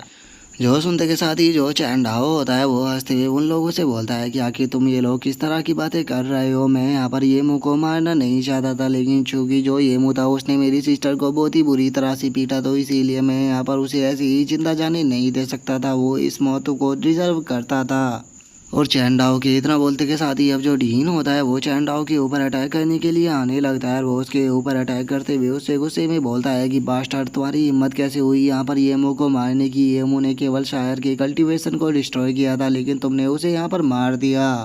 और अब डीन को अटैक करता हुआ देखकर वहाँ पर जो डिसेबल बैठे हुए होते हैं वे भी बहुत ज़्यादा शौक हो जाते हैं और वे शौक होकर चिल्लाते हुए बोलते हैं कि क्या डीन यहाँ पर पागल हो चुके हैं जो कि वो एक जूनियर के साथ यहाँ पर फाइट करना चाह रहे हैं। और उन लोगों के इतना बोलते के साथ ही हम डीन को देखते हैं जो कि हवा में उड़ रहा होता है और वो हवा में उड़ते हुए चैंडाओ से बोलता है कि चैंडाओ, तुम्हारे सामने अब केवल दो ही रास्ते हैं, या तो तुम्हें मेरी एकेडमी को एक्सेप्ट कर मेरी एकेडमी के अंदर आना होगा, नहीं तो मैं आज तुम्हें यहाँ पर मार दूंगा। और अब डीन को वहाँ पर देखकर जो डिसाइपल होते हैं वे शौक होते हुए बोलते हैं कि आखिर यहाँ पर डीन करना क्या चाहते हैं? क्या वो यहाँ पर चैंडाओ को मारना चाहते हैं? सच में चैंडाओ की किस्मत बहुत ज़्यादा ख़राब है कि वो यहाँ पर ये मुँह से जीतने के बाद भी मौत से नहीं बचने वाला। जो सुनकर जो एक और डिसाइपल होता है वो शौक होकर चिल्लाते हुए बोलता है कि यहाँ पर चैंडाओ के जीतने का सवाल ही पैदा नहीं होता, क्योंकि जो डीन है वो डाओ किंग रियलम पर है और वहीं अगर चैंडाओ की बात की जाए तो वो केवल डिवाइन ट्रांसफॉर्मेशन रियलम पर है। और उन डिसाइबलों के इतना बोलते के साथ ही हम चैन डाओ को देखते हैं जो कि डीन से बोलता है कि डीन, मुझे नहीं लगता है कि यहाँ पर तुम्हें इस तरह की हरकत करनी चाहिए, क्योंकि तुम एकेडमी के एक डीन हो और अगर तुम इस तरह की हरकत करोगे तो सभी लोग तुम्हारे ऊपर हंसेंगे, यहाँ तक कि एकेडमी के ऊपर भी हंसा जाएगा। और तुम्हें यहाँ पर भूलना नहीं चाहिए कि जो चैन डाओ है वो मेरे साथ में यहाँ पर लाइफ एंड डेथ की फाइट कर रहा था, तो उसे यहाँ पर जिंदा छोड़ना या मारना मेरे ही हाथ में था, तो इसीलिए तुम्हें इस मैटर के अंदर इन्वॉल्व होने की कोई भी ज़रूरत नहीं है। जो सुनते के साथ ही जो डीन होता है वो गुस्से में चैंडाओ से बोलता है कि मुझे अपनी ये बेफालतू की बकवास करना बंद करो, क्योंकि मुझे इस चीज़ से बिल्कुल भी फ़र्क नहीं पड़ता। बस मैं तुम्हें यहाँ पर लास्ट चांस दे रहा हूँ, या तो मेरे सामने सबमिट करो, नहीं तो मैं तुम्हें यहाँ पर मार दूंगा। जो सुनते के साथ ही जो चैंडाओ होता है वो डीन से बोलता है कि मैं तुम्हारे सामने यहाँ पर सबमिट नहीं करने वाला, लेकिन मैं तुम्हें बता देना चाहता हूँ कि मैं यहाँ पर मरूंगा भी नहीं, मैं जिंदा रहूंगा। जो सुनकर जो डीन होता है वो अजीब तरह से उसकी तरफ देखते हुए बोलता है कि क्या तुम पागल हो चुके हो? जो सुनकर जो चैंडाओ होता है वो डीन से बोलता है कि नहीं, मैं यहाँ पर पागल नहीं हुआ, बल्कि मैं तुम्हें वही सेम जवाब देने वाला हूँ जो कि मैं तुम्हें मिलियनों बार दे चुका हूँ। मैं यहाँ पर चाहे मर भी क्यों ना जाऊँ, लेकिन उसके बाद भी मैं तुम्हारे सामने सबमिट नहीं करूँगा, ओल्ड बास्टर्ड कहीं के। जो सुनते के साथ ही तो अब जो वहाँ पर डिसाइबल बैठे हुए होते हैं उन सभी की हालत ख़राब होने लगती है और वे शो होकर चिल्लाते हुए बोलते हैं कि क्या जो चैंडाओ है वो यहाँ पर पागल हो चुका है, जो कि वो यहाँ पर डीन को इस तरह से बास्टर्ड बोल रहा है। सच में चैंडाओ के पास पावर आने के कारण वो तो बहुत ही ज़्यादा एरोगेंट हो चुका है, जो कि अपनी मौत को सामने के देखने के बाद भी वो उससे नहीं डर रहा। और उन लोगों के इतना बोलते के साथ ही हम डीन को देखते हैं जो कि ज़ोर ज़ोर से हंसने लगता है और वो हंसते हुए बोलता है कि मैं जानता ही था कि तुम्हारा यही जवाब होने वाला है, लेकिन चलो होगी, अब तुमने मुझे यहाँ पर जवाब दे दिया तो ठीक है, अब मरने के लिए तैयार हो जाओ। और इतना बोलते के साथ ही हम देखते हैं कि जो डीन होता है वो वहाँ पर दो काफ़ी बड़ी बड़ी वेल जैसी स्पिरिटों को बना लेता है। और अब इस टेक्निक के एक्टिवेट करने के कारण हम देखते हैं कि वहाँ पर जो डिसाइपल बैठे हुए होते हैं उन सभी की हालत काफ़ी ख़राब होने लगती है और उनमें से एक बंदा शौक होते हुए बोलता है कि ये तो सीनियर वैंग भाई की सीक्रेट टेक्निक है। जिसका कि उन्होंने जब यूज किया था, जब उन्होंने तीनों बड़ी फैमिली के जो सेक्ट मास्टर थे उन्हें हराया था। और उनकी ये टेक्निक बहुत ज़्यादा पावरफुल थी क्योंकि उन्होंने इसका यूज कर कर एक बार में ही उन तीनों को हरा दिया था। और अब चूंकि जो डीन है वो इसका यूज कर रहे हैं, तो जो चैन डाओ है वो यहाँ पर नहीं बचने वाला। और उन लोगों के इतना बोलते के साथ ही हम चैन डाओ को देखते हैं, जो कि डीन के ऊपर अटैक करने के लिए आने लगता है। और वो डीन के ऊपर अटैक करते हुए उससे बोलता है कि ओल्ड बास्टर्ड, कहीं तुम्हें ऐसा तो नहीं लग रहा कि मैं तुम्हारी इस टेक्निक को देखकर तुमसे डर जाऊंगा। और इतना बोलते के साथ ही अब जो चैन डाओ होता है वो सीधे जाकर डीन के ऊपर अटैक कर देता है। और हम देखते हैं कि जो डीन होता है वो भी चैन डाओ के उस अटैक को रोकने के लिए उसके ऊपर अटैक कर देता है, जिस कारण वहाँ पर एक काफ़ी बड़ा धमाका भी होता है। और अब उस धमाके के कारण हम देखते हैं कि वहाँ पर काफ़ी तेज़ हवाएं चलने लगती है, जिस कारण वहाँ पर जो डिसाइबल बैठे हुए होते हैं वो भी उड़ना शुरू कर देते हैं। जिसके अब हम थोड़ी देर बाद का सीन देखते हैं, जहाँ पर कि जो डिसाइबल होते हैं उनकी हालत भी थोड़ी ख़राब हो चुकी होती है। और वे सामने की तरफ देखते हुए बोलते हैं कि फाइनली ये लोग शांत हो गए। जिसके बाद अब हम स्टेज को देखते हैं, जहाँ पर कि अभी भी धुआं उड़ रहा होता है। जिसके बाद अब हम देखते हैं कि धुएं के अंदर से खांसते हुए कोई पर्सन बाहर आने लगता है। और ये पर्सन अब कोई और नहीं होता बल्कि डीन ही होता है। और हम देखते हैं कि चैन डाओ के उस अटैक के कारण जो डीन होता है उसकी हालत भी थोड़ी ख़राब हो चुकी होती है। और अब डीन की ऐसी ख़राब हालत को देखकर वहाँ पर जो डिसाइबल होते हैं वे शौक हो जाते हैं। और वे शौक होकर चिल्लाते हुए बोलते हैं कि मुझे यकीन नहीं होता कि डिवाइन स्पिरिट रियलम पर होने के बाद भी चैन डाओ ने यहाँ पर डीन को इंजर्ड कर दिया। सच में अगर चैन डाओ कुछ टाइम और जिंदा रह पाता तो हो सकता था कि वो यहाँ पर डीन को भी मार देता। और उन लोगों के इतना बोलते के साथ ही अब हम डीन को देखते हैं, जो कि हंसते हुए बोलता है कि मैंने कभी भी नहीं सोचा था कि इसके जैसे कचरे को मारने के लिए भी मुझे इतनी ज़्यादा पावर का यूज करना पड़ेगा। सच में अगर ये मेरी बात को मान लेता और मेरे सेक्ट के अंदर से अपनी फैमिली को यहाँ पर सबमिट कर देता, तो इसका जो फ्यूचर था वो बहुत ही ज़्यादा ब्राइट होने वाला था। और वो इतना बोल ही रहा होता है, लेकिन तभी हम देखते हैं कि धुएं के अंदर से कोई और पर्सन भी निकल कर बाहर आने लगता है। और वो बाहर आकर हंसते हुए बोलता है कि अच्छा, क्या तुम्हें लगता है कि मैं यहाँ पर मारा गया? और उसके इतना बोलते के साथ ही अब हम देखते हैं कि ये पर्सन कोई और नहीं होता है बल्कि चैन डाओ होता है। और अब जो चैन डाओ होता है वो बाहर आने के बाद बोलता है कि ओल्ड बास्टर्ड, मैं इतना भी कमज़ोर नहीं हूँ कि मुझे तुम्हारा जैसा एक बेफालतू का इंसान मार सके। और अब चैन डाओ को सही सलामत देखकर जो डीन और वहाँ पर डिसाइबल होते हैं वे सभी बहुत ज़्यादा शौक हो जाते हैं। और वो शौक होकर चिल्लाते हुए बोलते हैं कि ये तो चैन डाओ है, और इसे देखकर तो ऐसा नहीं लग रहा कि डीन के अटैक से इसे कोई भी फ़र्क भी पड़ा हो। और उन लोगों के इतना बोलते ही अब जो डीन होता है वो भी बहुत ज़्यादा शौक हो जाता है। और वो शौक होकर चैन डाओ की तरफ देखते हुए अपने मन में सोचता है कि मुझे यकीन नहीं होता कि मेरे इतने पावरफुल अटैक के बाद भी इसकी बॉडी के ऊपर एक स्क्रैच भी नहीं आया।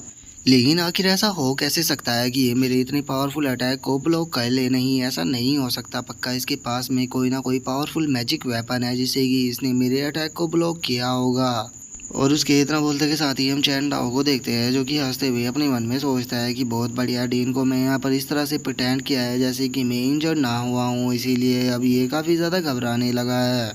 लेकिन हकीकत तो यह है कि इस ओल्ड बास्टर के ऊपर अटैक करने के कारण जो मेरा हाथ है वो काफ़ी ज़्यादा इंजर्ड हो चुका है। मानना पड़ेगा, डाओ किंग रियलम के कल्टीवेटर की पावर बहुत ज़्यादा होती है और अभी भी मेरे पास में इतनी पावर नहीं है कि मैं इसका सामना कर पाऊँ। और उसके इतना सोचते के साथ ही अब जो डीन होता है वो दोबारा से चैन डाओ के ऊपर अटैक करने के लिए तैयार हो जाता है। और वो चैन डाओ के ऊपर अटैक करते हुए उसे बोलता है कि चैन डाओ, अब तुम्हारे साथ में जो कुछ भी होगा उसके लिए मुझे ब्लेम मत करना, क्योंकि तुमने मुझे यहाँ पर क्रूअर बनने के लिए मजबूर कर दिया है। और इतना बोलते ही अब जो डीन होता है वो दोबारा से वहाँ पर अपनी वेल वाली टेक्निक को बना लेता है। और उसे बनाने के बाद अब वो हंसते हुए चैन डाओ से बोलता है कि चैन डाओ, इस बार तुम जिंदा नहीं बचोगे। और अब डीन की इस तरह की बातों को सुनकर वहाँ पर जो डिसाइबल बैठे हुए होते हैं उन्हें कुछ भी समझ में नहीं आता। और वे शौक होते हुए बोलते हैं कि आखिर जो डीन है वो इस तरह की हरकत क्यों कर रहे हैं, आखिर वे चैन डाओ जैसे टैलेंटेड पर्सन को यहाँ पर मारना क्यों चाहते हैं। और उन डिसाइबलों के इतना बोलते के साथ ही हम चैन डाओ को देखते हैं, जो कि हंसते हुए डीन से बोलता है कि ओल्ड बास्टर, क्या तुम्हें लगता है कि मैं तुम्हारी इस तरह की ट्रिक से डर जाऊंगा? मैं तुम्हें बता देना चाहता हूँ कि मेरे एंसेस्टर ने मुझे एक आर्टिफैक्ट दिया था जिसका कि मैं फ्यूचर में यूज करना चाहता था, लेकिन अब तुमने मुझे मजबूर कर दिया है इस आर्टिफैक्ट का यूज करने के लिए। जो हमारे एंसेस्टर थे वो हज़ारों साल पहले हमारी फैमिली को छोड़कर कल्टीवेशन करने के लिए चले गए थे, लेकिन इसका मतलब ये नहीं है कि तुम हमारी फैमिली को इस तरह से बुली करो। इसीलिए आज अपने एंसेस्टर की इज्जत को रखने के लिए मैं उनके द्वारा दिए गए इस आर्टिफैक्ट का ही यूज करूँगा, और इसका यूज कर कर मैं तुम्हें यहाँ पर आज मार दूँगा।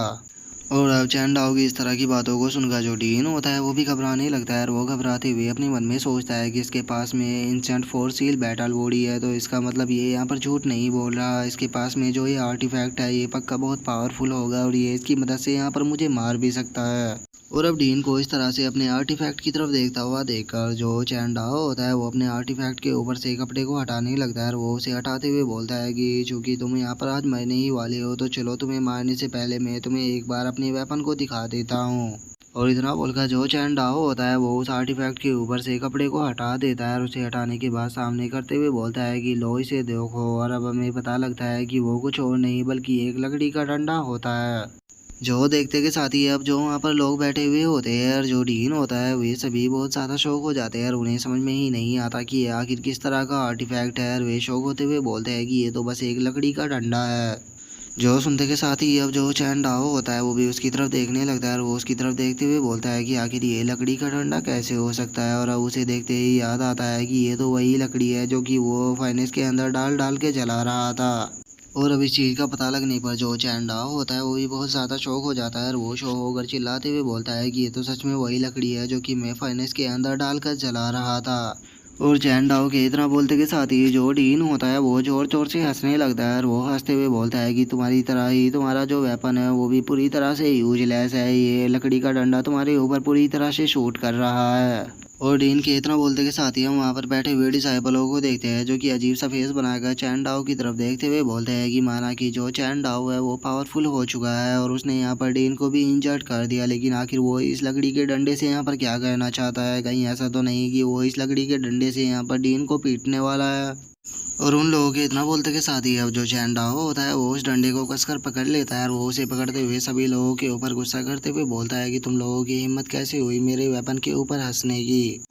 इस डंडे को जो मेरे एंसिस्टर थे उन्होंने मुझे पर्सनली दिया था, तो ये बात तो नॉर्मल सी है कि ये कोई मामूली डंडा नहीं होने वाला, ये पक्का कोई पावरफुल आर्टिफैक्ट है। और उसके इतना बोलते के साथ ही हमारा व्यू जो होता है वो चैन जुआन के ऊपर आ जाता है जो कि चैन डाओ को मिरर के द्वारा देख रहा होता है और वो चैन डाओ के हाथों में उस लकड़ी के डंडे को देखते हुए अपने मन में सोचता है कि वे लोग सही कह रहे हैं, ये एक मामूली सा लकड़ी का डंडा है। लगता है कि मैंने तुम्हें गलती से लकड़ी का डंडा दे दिया, लेकिन मैं तो इसे लकड़ी का डंडा नहीं देने वाला था बल्कि मैं तो इसे एक पावरफुल वेपन देने वाला था, तो फिर ऐसा कैसे हो गया। और इतना सोचकर जो चैन डाओ होता है वो अपने पास से किसी वेपन को निकालने लगता है और वो जैसे ही अब उस वेपन को देखता है वो बहुत ज़्यादा शौक हो जाता है। और वो शौक होते हुए अपने मन में सोचता है कि मैंने ओरिजिनली प्लान किया था कि मैं चैन डाओ को ये स्वॉर्ड दूंगा क्योंकि ये स्वॉर्ड बहुत पावरफुल थी, लेकिन लगता है कि मैंने चैन डाओ को गलती से जल्दबाजी में वो लकड़ी का डंडा पकड़ा दिया। और इतना सोचकर अब जो चैन डाओ होता है वो सिस्टम के ऊपर गुस्सा करते हुए उसे बोलता है कि तुम पागल सिस्टम कहीं कि तुमने मुझे उस टाइम पर क्यों नहीं बताया जब मैं उसे वो लकड़ी का डंडा देने वाला था। इसका मतलब तुम पहले से ही जानते थे कि वो एक लकड़ी है, इसीलिए ना तो तुमने मुझे कोई नोटिफिकेशन दी और ना ही कोई वार्निंग। अब मुझे तुम्हारी पूरी चाल समझ में आ रही है, सच में तुम तो बहुत ही ज़्यादा क्रूअल हो। जो सुनते के साथ ही अब जो सिस्टम होता है वो भी चैन डाओ के सामने आ जाता है और वो चैन डाओ के सामने आते हुए उसे बोलता है कि तुमने मुझसे इस बारे में पूछा ही नहीं कि तुम्हें उसे क्या देना है या तुमने उसे क्या दिया है, तुमने अपने आप ही उसे दे दिया, तो फिर मैं तुम्हें इस चीज़ के बारे में क्यों बताता, क्योंकि वो तो एक मामूली सी लकड़ी थी। जो सुनते के साथ ही अब जो चैन जुआन होता है वो गुस्से में सिस्टम के ऊपर चिल्लाते हुए उससे बोलता है कि बहुत बढ़िया तुम सीख चुके हो कि मुझे गुस्सा किस तरह से दिलाया जाता है। लगता है कि तुम्हें अच्छे से सबक सिखाना होगा। तुम्हारी इस गलती के कारण तुम जानते भी हो कि जो चैन डाओ है उसकी लाइफ अब खतरे में आ चुकी है, तो इसीलिए मुझे उसे यहाँ से बचाने के लिए जाना होगा, नहीं तो वो वहाँ पर मारा जाएगा, जिसके बाद जो मेरा टास्क है वो कभी भी कंप्लीट नहीं होगा। जो सुनते के साथ ही अब जो सिस्टम होता है वो चैन जुआन को नोटिफिकेशन देकर उसे मना करते हुए उससे बोलता है कि नहीं, तुम ऐसा नहीं कर सकते। अगर तुमने डायरेक्टली जाकर उस जूनियर की मदद की तो याद रखना मिशन कंप्लीट नहीं होगा, और इससे अलग तुम अपने पास से किसी पर्सन को उसकी मदद करने के लिए भी नहीं भेज सकते। जो सुनकर जो चैन जुआन होता है वो गुस्सा करते हुए सिस्टम से बोलता है कि बास्टर्ड, क्या तुम चाहते हो कि मेरा जूनियर मारा जाए। जो सुनकर सिस्टम उसको बताता है कि नहीं, ऐसा कुछ भी नहीं है, बस तुम डायरेक्टली उसकी मदद नहीं कर सकते क्योंकि ये साफ साफ रूल के अंदर लिखा हुआ है। जो सुनते के साथ ही अब जो चैन जुआन होता है वो भी थोड़ा सोचने लगता है और अब थोड़ी देर सोचने के बाद जो चैन जुआन होता है वो एक इविल सा फेस बनाकर सिस्टम से बोलता है कि सिस्टम, तुमने कहा कि मैं उसकी डायरेक्टली मदद नहीं कर सकता, तो ठीक है, अब मैं उसकी डायरेक्टली मदद नहीं करूँगा। जो सुनकर जो सिस्टम होता है वो गुस्से में चैन जुआन से बोलता है कि आखिर अब तुम्हारे शैतानी दिमाग के अंदर क्या चल रहा है। और उसके इतना बोलते के साथ ही अब हमारा जो व्यू होता है वो डीन के ऊपर आ जाता है, जो कि चैन दाओ से बोलता है कि लगता है कि तुम यहाँ पर पागल हो चुके हो, तो इसीलिए अब मरने के लिए तैयार हो जाओ। और इतना बोलते के साथ ही अब जो डीन होता है वो अपनी दोनों व्हेल को सीधे चैन दाओ की तरफ शूट कर देता है। जो सुनते के साथ ही जो चैन डाओ होता है वो भी अपनी उस लकड़ी को लेकर उसकी तरफ बढ़ने लगता है, और वो उसकी तरफ बढ़ते हुए बोलता है कि क्या तुम्हें लगता है कि मैं यहाँ पर डरने वाला हूँ? मैं अपनी इस इनविजिबल लकड़ी से आज तुम्हें यहाँ पर ख़त्म कर दूंगा। और इतना बोलते ही जैसे ही चैन डाओ उस लकड़ी से उस व्हेल के ऊपर अटैक करता है, वो लकड़ी वहीं पर ही टूट जाती है। जो देखकर चैन डाओ भी बहुत ज़्यादा शौक हो जाता है, और वो शौक होकर चिल्लाते हुए बोलता है कि एंसिस्टर ने मुझे जो वेपन दिया था वो तो यहाँ पर टूट गया, क्या इसका मतलब सच में ये मामूली सी लकड़ी थी? और चैन डाओ के इतना बोलते के साथ ही अब जो डीन होता है वो भी हंसने लगता है, और वो हंसते हुए बोलता है कि मैंने तुम्हें पहले ही बताया था कि जो तुम्हारे पास में ये लकड़ी है ये एक मामूली सी लकड़ी है, लेकिन तुमने मेरी यहाँ पर बात नहीं मानी, तो चलो अब मरने के लिए तैयार हो जाओ। और डीन के इतना बोलते हुए हम वहाँ पर बैठे हुए डिसाइपलों को देखते हैं, जो कि अपने सर के ऊपर हाथ रखते हुए बोलते हैं कि सच में ये लड़का कितना बड़ा बेवकूफ़ था, जो कि ये यहाँ पर एक मामूली सी लकड़ी को लेकर आया। लगता है कि अब ये यहाँ पर नहीं बचेगा, ये यहाँ पर मरने वाला है। और उन लोगों के इतना बोलते के साथ ही अब हम देखते हैं कि वे जो दोनों व्हेल होती है वो चैन डाओ को मारने के लिए उसकी तरफ बढ़ने लगती है। जो देखकर अब जो चैन डाओ होता है वो भी रोने लगता है, और वो रोते हुए बोलता है कि एंसेस्टर क्या सच में आपने मुझे ये मामूली सी लकड़ी दी थी? और उसके इतना बोलते के साथ ही अब हमारा जो व्यू होता है वो चैन सुआन के ऊपर आ जाता है, जो कि अपनी किसी स्किल को एक्टिवेट करने लगता है, और वो अपनी स्किल को एक्टिवेट करते हुए बोलता है कि आखिर जो एंसेस्टर है वो तुम्हें यहाँ पर ऐसे कैसे मारने दे सकते हैं, तुम्हें टेंशन लेने की ज़रूरत नहीं है। और चैन जुआन के इतना बोलते के साथ ही हम देखते हैं कि चैन डाओ ने जो लकड़ी पकड़ी होती है उसके अंदर से एकदम से काफ़ी एनर्जी निकलने लगती है, और वो एक काफ़ी लंबी स्टिक के अंदर बदल जाती है। और वो स्टिक में बदलते के साथ ही अब जो चैन डाओ होता है उसके हाथों में से छूटकर जो वे दोनों व्हील होते हैं उन दोनों से जाकर टकराती है, और उसी के साथ में जो डीन होता है उसकी तरफ भी जाकर उसके ने अपने हाथ के अंदर जो आर्मर पहना होता है उसे तोड़ देती है। जो देखकर जो डीन होता है उसे अपनी आंखों पर ही यकीन नहीं होता कि एक मामूली सी लकड़ी ने आखिर उसके आर्मर को कैसे तोड़ दिया। जो देखकर अब जो वहाँ पर डिसाइपल होते हैं वे भी अपनी सीट से खड़े हो जाते हैं, और वे शौक होकर चिल्लाते हुए बोलते हैं कि आखिर ये किस तरह की स्टिक है जो कि इतनी ज़्यादा पावरफुल है कि इसने यहाँ पर उन दोनों बीस्टों को भी घायल कर दिया, और उसी के साथ में डीन के आर्मर को भी तोड़ दिया। और उन लोगों के इतना बोलते हुए हम डीन को देखते हैं जिसे कि बहुत ज़्यादा गुस्सा आने लगता है, और वो गुस्से में चिल्लाते हुए बोलता है कि आखिर ये किस तरह की स्टिक है, इसने यहाँ पर केवल मेरे आर्मर को ही नहीं तोड़ा बल्कि मेरे हाथ की बोन को भी तोड़ दिया, आखिर ये इतनी पावरफुल कैसे हो सकती है? और उसके इतना बोलते के साथ ही अब जो वो स्टिक होती है वो दोबारा से जो चैन डाओ होता है उसके हाथों में पहुंच जाती है। जो देखकर अब जो चैन डाओ होता है वो खुश होते हुए बोलता है कि मैंने पहले ही कहा था कि यह आर्टिफैक्ट मुझे मेरे एंसिस्टर ने दिया है, और मेरे एंसिस्टर मुझसे कभी भी झूठ नहीं बोलेंगे। मैं जानता था कि ये सच में बहुत पावरफुल है।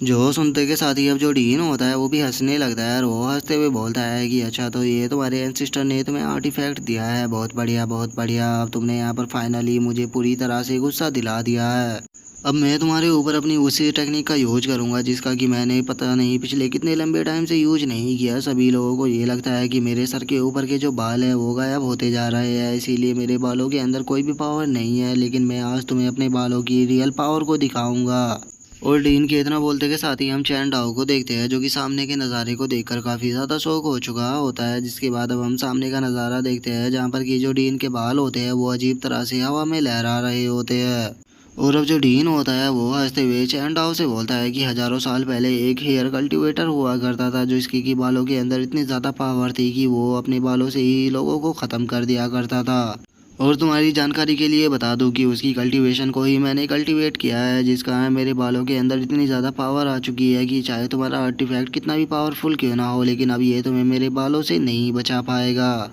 और डीन के इतना बोलते के साथ ही अब जो वहाँ पर डिसाइपल बैठे हुए होते हैं उन बेचारों के तो मुंह खुले के खुले ही रह जाते हैं, और वे शौक होकर चिल्लाते हुए बोलते हैं कि क्या ये हमारा वही गंजा डीन है जिसे कि हम अब तक जानते थे? इसे देखकर तो हमें लगता था कि ये जल्दी ही गंजा हो जाएगा, तो फिर इसके बाल एकदम से ऐसे लंबे कैसे हो गए? और उन डिसाइपलों के इतना बोलते के साथ ही अब हमारा व्यू दोबारा से डीन के ऊपर आ जाता है, जो कि चैन डाओ के ऊपर अपने बालों से अटैक करते हुए उसे बोलता है कि बच्चे ये तुम्हारे लिए काफ़ी ऑनर की बात है कि तुम मेरी इस टेक्निक से मरने वाले हो। और इतना बोलते ही अब जो डीन होता है वो अपने बालों को चैन डाओ की तरफ शूट कर देता है।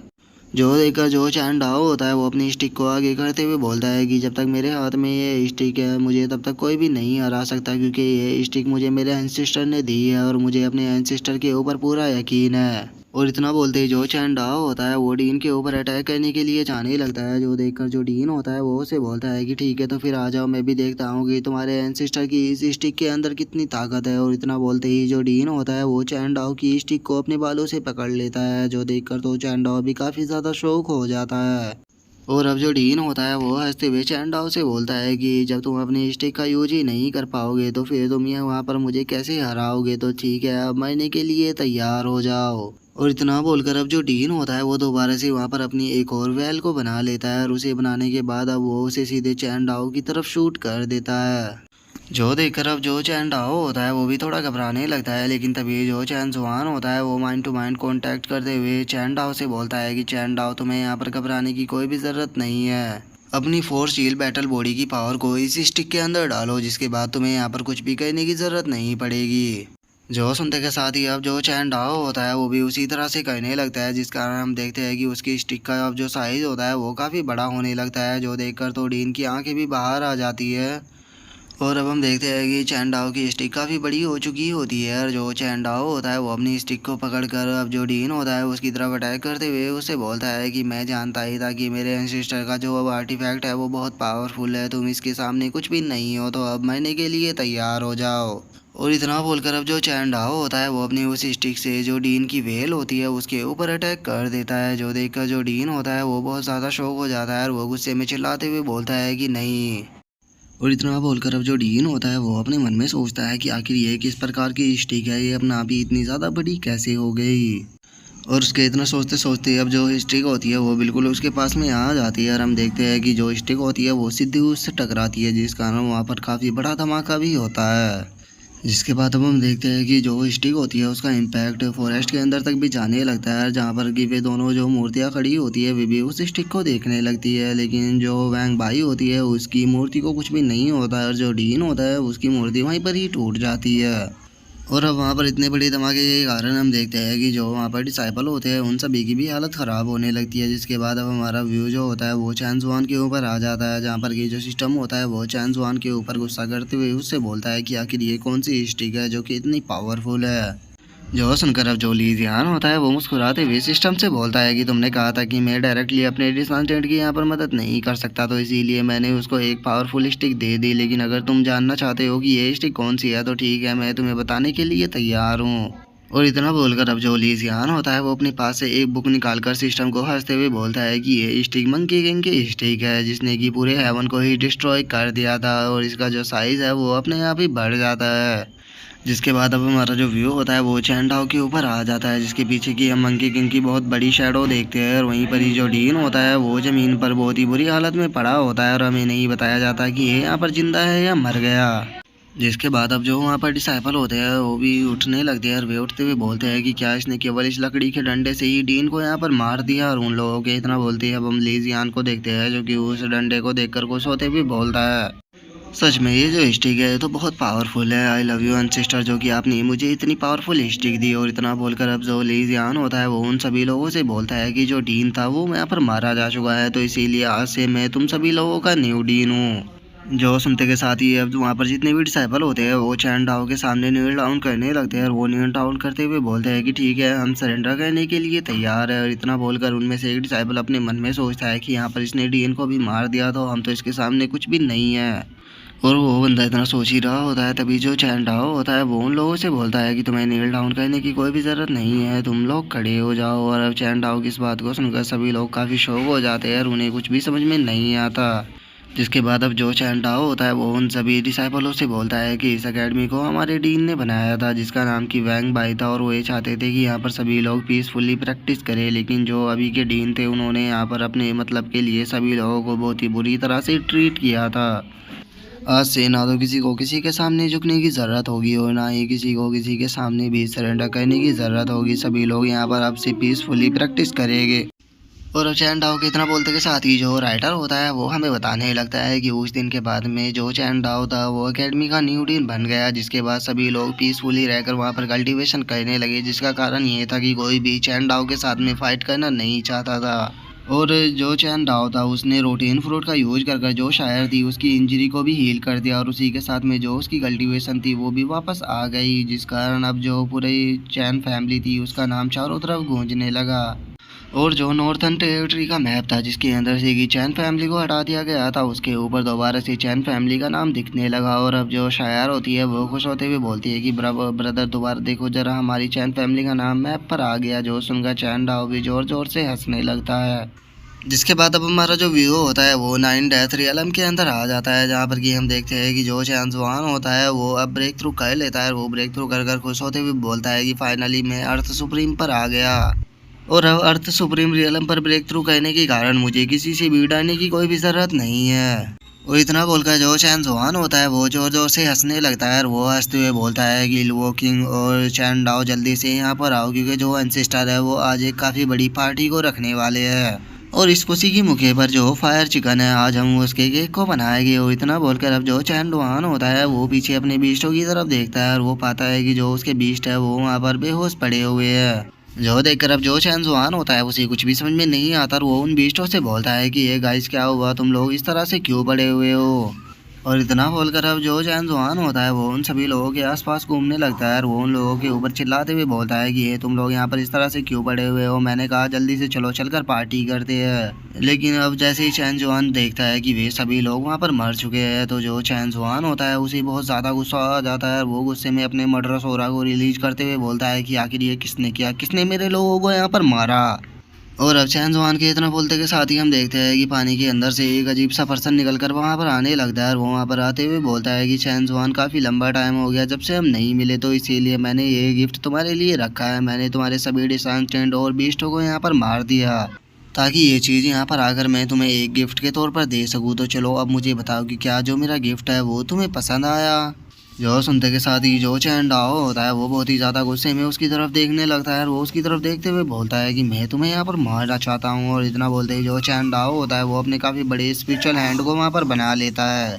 जो देखते के साथ ही अब जो वो अजीब सा पर्सन होता है वो भी घबराने लगता है, और वो घबराते हुए बोलता है कि तुम तो अर्थ सुप्रीम रियलम पर पहुँच चुके हो, नहीं नहीं तुम्हारी जो स्ट्रेंथ है वो दोबारा से बहुत ज़्यादा बढ़ गई। और इतना बोलते के साथ ही अब जो वो पर्सन होता है वो ज़ोर ज़ोर से हंसने लगता है, और वो हंसते हुए बोलता है कि क्या हुआ, अगर तुम्हारी स्ट्रेंथ बढ़ चुकी है तो लेकिन तुम्हें नहीं भूलना चाहिए कि मैं यहाँ पर तुमसे भी ज़्यादा पावरफुल हूँ।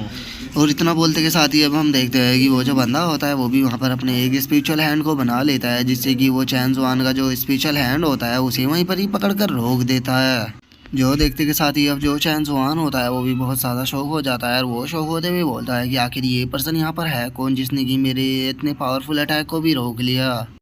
और चैन जुआन के अब ऐसे घबराता हुआ देखकर वो जो पर्सन होता है वो हंसते हुए चैन जुआन से बोलता है कि चैन जुआन तुम्हें कंफ्यूज होने की ज़रूरत नहीं है, मैं जानता हूँ कि तुम हज़ारों सालों से सर्कुलेशन के अंदर थे, लेकिन फाइनली अब तुम बाहर आ चुके हो।